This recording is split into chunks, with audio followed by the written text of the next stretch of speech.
They called it the Dream Factory, a kingdom of celluloid stars and silver screens where faces were sculpted by light and futures decided by a single close-up. Hollywood, in its golden age, glittered with elegance, charisma, and divine fantasy.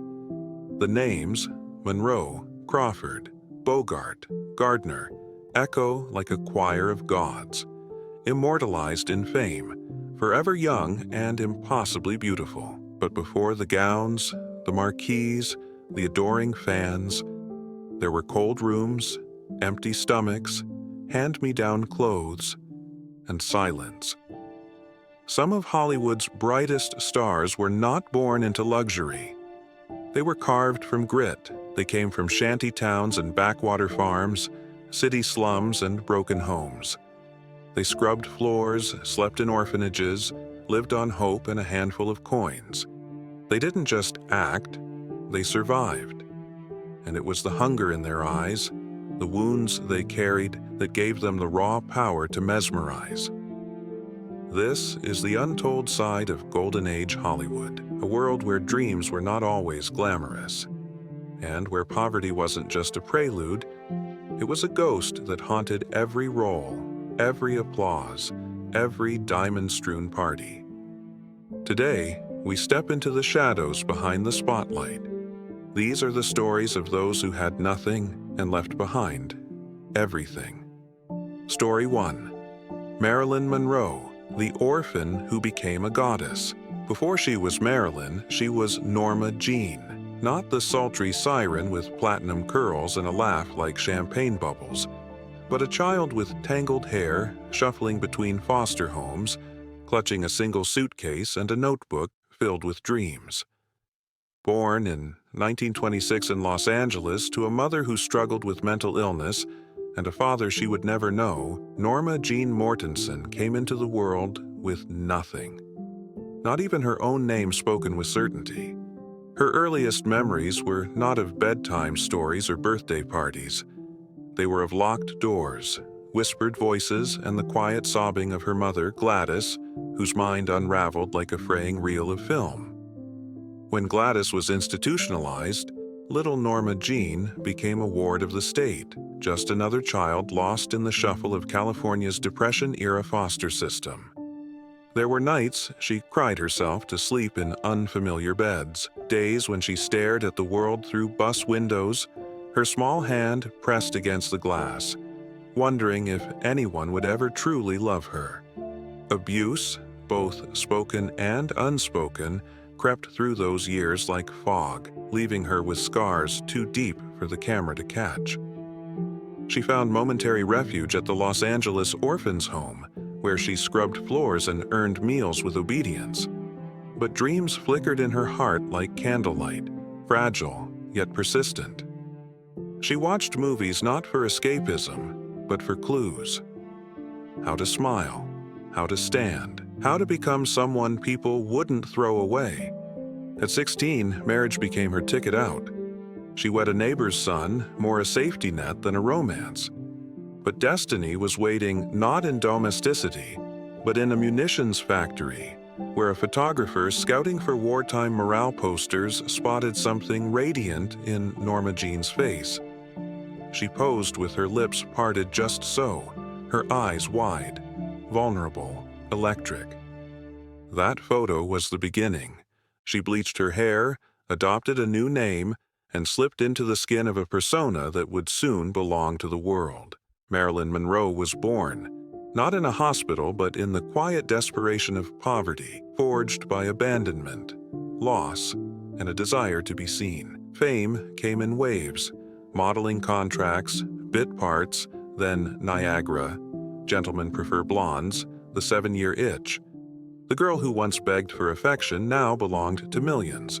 But behind the red lips and shimmering gowns, Norma Jean still stood, barefoot in the corridors of memory, searching for the mother who vanished and the father who never came. She bought houses she rarely lived in, filled them with furniture she never sat on. Surrounded by admirers, she was still that little girl clutching her suitcase. Marilyn Monroe wasn't just a sex symbol, she was a survivor of abandonment, a child born into chaos who taught herself how to become unforgettable. But no amount of fame could erase the ache. The poor girl inside her never truly left. Story 2. Joan Crawford, the girl who scrubbed floors for stardom. Before she was Joan Crawford, the Hollywood titan with razor cheekbones and a gaze that could command a room, she was Lucille Fay Lesueur, a child of shadows, born into instability, defined not by privilege but by survival. Lucille's birth year is still debated. She shaved years off her age throughout her life as though time itself had betrayed her.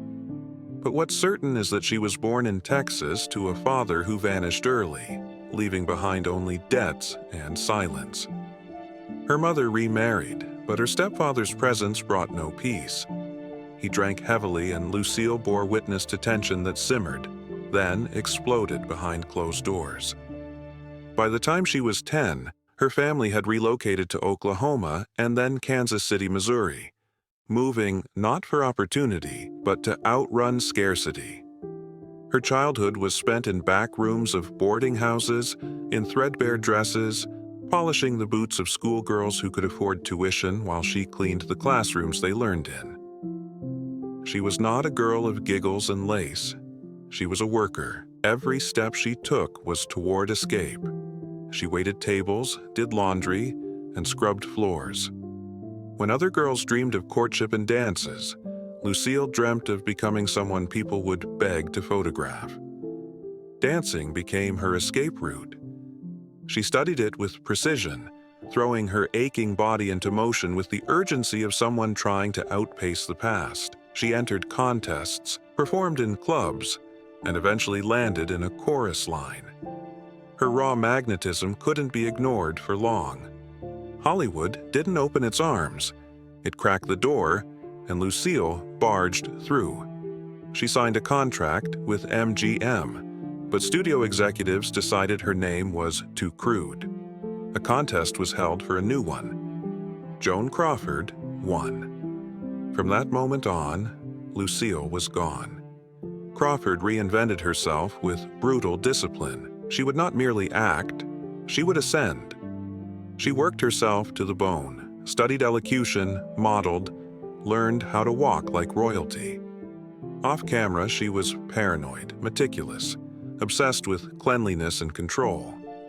Every gesture was calculated, every appearance choreographed. To Crawford, disorder meant danger, and poverty was the ultimate chaos.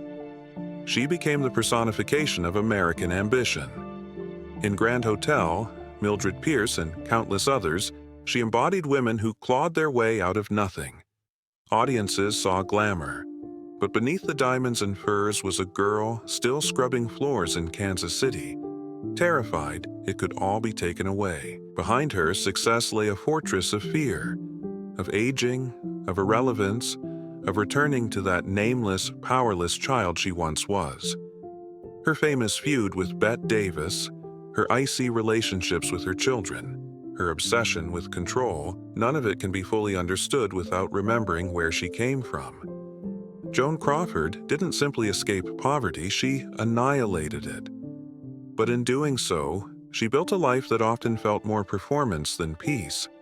She was never not acting, because for her, to relax was to risk falling, and she had climbed too far, too fast, to ever let go. Story 3. Humphrey Bogart, the aristocrat who felt poor. To the outside world, Humphrey Bogart was born lucky. He came into the world in 1899, the son of a prominent Manhattan surgeon and a respected commercial artist.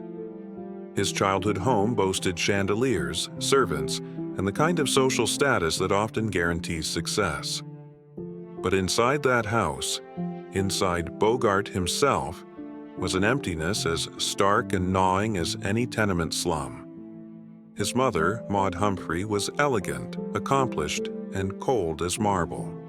She posed him in dresses for baby food advertisements and treated him more as a project than a son. His father, Belmont, was brilliant but self-absorbed, prone to silence and morphine. Conversations were rare, affection even rarer. Meals were eaten with knives of silver and walls of ice. There was money, but no warmth, prestige, but no purpose. Bogart grew up awkward, tongue-tied, unsure of how to fit into the world that had been assigned to him. He was sent to elite private schools, Phillips Academy among them, but he didn't care for academics or privilege. He was expelled more than once. Discipline didn't land. Ambition didn't spark. And as the family fortunes crumbled in the wake of poor investments and Belmont's addiction, Bogart watched the illusion of stability crack wide open. By the time he was in his 20s, the family was broke. The velvet curtain had fallen, and with it, the illusion of inherited success. He joined the Navy at the tail end of World War I, partly to escape, partly to find purpose. There, among rough men and real danger, Bogart felt something that had eluded him in mansions and parlors: belonging. He emerged not with medals, but with a hardened voice, a permanent scar on his upper lip, and a disdain for pretense. Returning to civilian life, Bogart drifted. Stage work, small roles. He carried scenery, delivered lines in flops, and was often dismissed for being too stiff, too strange.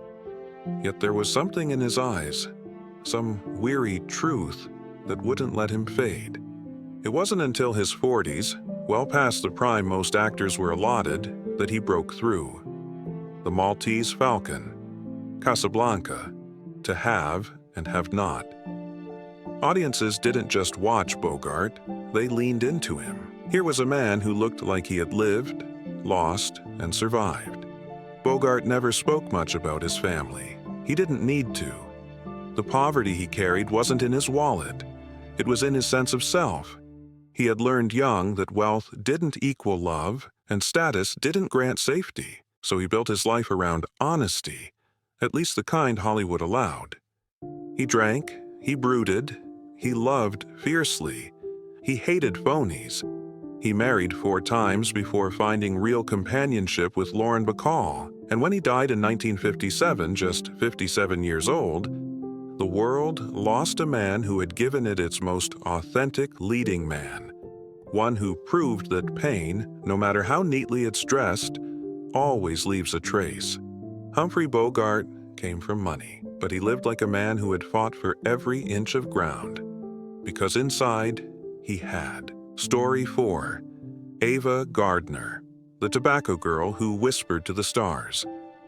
She was born on Christmas Eve, 1922, in the tobacco fields of Grabtown, North Carolina, a place so small it didn't even have a main street. Ava Lavinia Gardner came into the world wrapped not in velvet, but in burlap dreams, in a shack with no electricity and no running water. Her parents were sharecroppers, people who toiled on land they'd never own, scraping together just enough to feed their 7 children. Ava grew up barefoot, wild-haired, and painfully shy. The Gardner family moved often, each time chasing work or fleeing loss.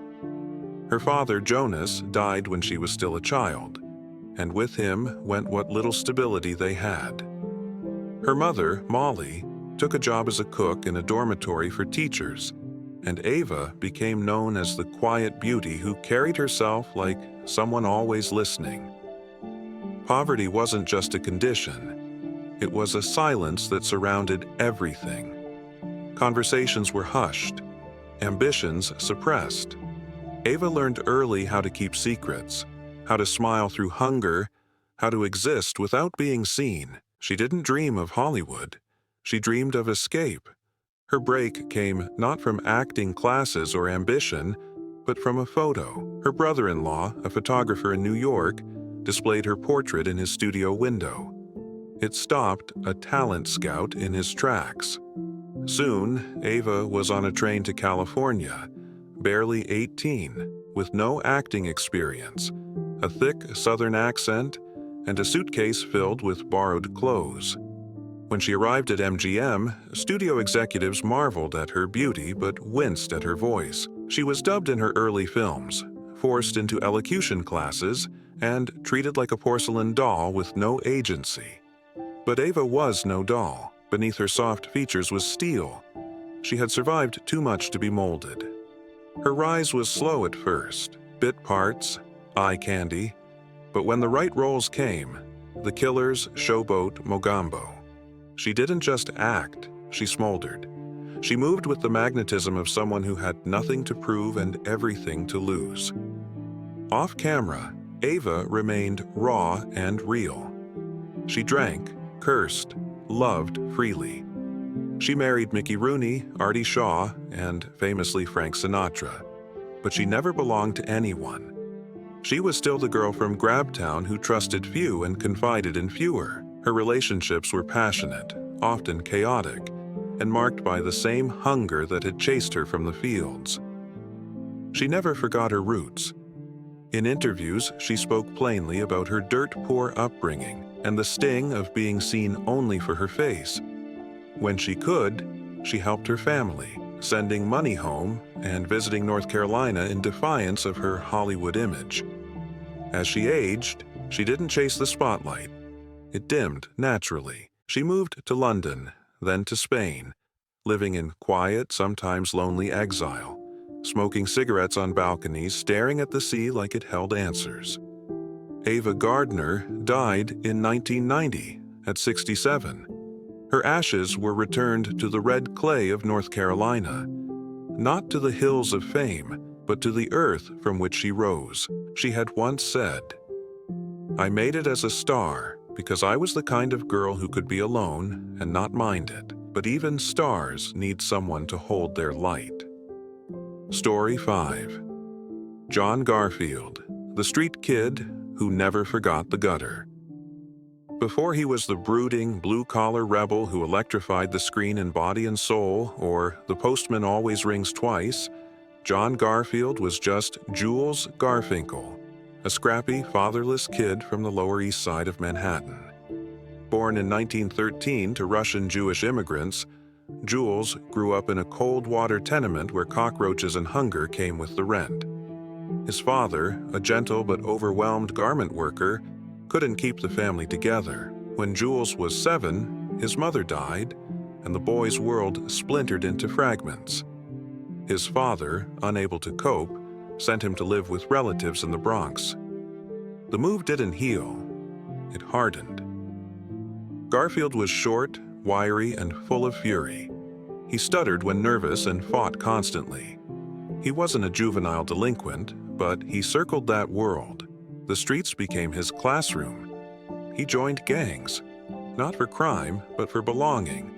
And it was a school program for troubled boys that changed everything. There, a sensitive teacher recognized something in him, a simmering emotion, a desperate intensity. The teacher pointed him toward acting. The theater gave Garfield structure, passion, identity. He trained at the American Laboratory Theater, a forerunner to the famed group theater, where realism, not fantasy, was the currency. He found his tribe among leftist artists and working-class voices. He wasn't interested in kings and costume dramas. He wanted to play the guy who couldn't pay the rent, who loved too hard, who fought the system. Because that was him. Hollywood didn't come easily. When it did, it came with a contract from Warner Brothers and a name change. Jules became John. His first major role in Four Daughters made him an overnight sensation. Women loved him. Men understood him. He was the first of a new kind of leading man, vulnerable, working class, unpolished. But Garfield never let fame soften him. He refused to become a studio puppet. He fought for better scripts, pushed back against typecasting. Off camera, he supported union rights, spoke out against fascism, and aligned himself with leftist thinkers. He believed Hollywood could reflect truth, not just sell fantasy. In the 1950s, as McCarthyism gripped America, Garfield's associations made him a target. He was subpoenaed by the House Un-American Activities Committee but refused to name names. That decision cost him dearly. He was blacklisted. Roles vanished. Studios closed their doors. He was 39. With his career in shambles and the pressure mounting, Garfield returned to New York. He tried to stage a comeback, but the damage was done. His health deteriorated, years of stress, smoking, and heartbreak taking their toll. In 1952, he suffered a fatal heart attack in a friend's apartment. He was just 39 years old. Over 10,000 mourners lined the streets at his funeral. Actors, fans, neighbors from the old neighborhood. They weren't just mourning a star, they were mourning one of their own. John Garfield never forgot where he came from. He brought the slums into the spotlight. He proved that grit, pain, and poverty had power, that the street kid could become a legend, even if the system tried to erase him. They left poverty behind, but it never left them. Hollywood's golden light cast long shadows. Marilyn, Joan, Bogart, Ava, Garfield, they all glittered under that gaze. But beneath the glamour, behind every close-up and fan magazine smile, there lived the child who had once gone without. The girl in the orphanage, the boy from the tenement, the daughter of a sharecropper, the runaway, the reject. They did not rise because the world opened its arms. They rose because it didn't. Poverty is not just the absence of money. It's the echo of being unwanted. It's the fight for space, for identity, for air, and it lingers. Even when fame finds you, even when your name is stitched in gold above a movie palace. For these stars, success wasn't a destination. It was a defense, a shield, a prayer. Some found peace in it. Most didn't. Marilyn never outran her loneliness. Joan never stopped scrubbing her legacy clean. Bogart laughed through the pain but drank to quiet it. Ava fled fame to find silence. Garfield gave his life for what he believed in and was punished for it. They left behind mansions, movie reels, legends, but what they carried with them, what they never could leave behind, was where it all began. In a foster home, on a dirt road, in a crowded street, with a single suitcase, with no applause. This is what the Golden Age rarely shows us, that sometimes the brightest stars come from the darkest nights. And sometimes the poor don't just make it, they make history. If you enjoyed this video, please leave a like and comment down below as it helps support this channel. Also, consider subscribing and hitting the notification bell to get notified of our newest videos. Thanks for watching.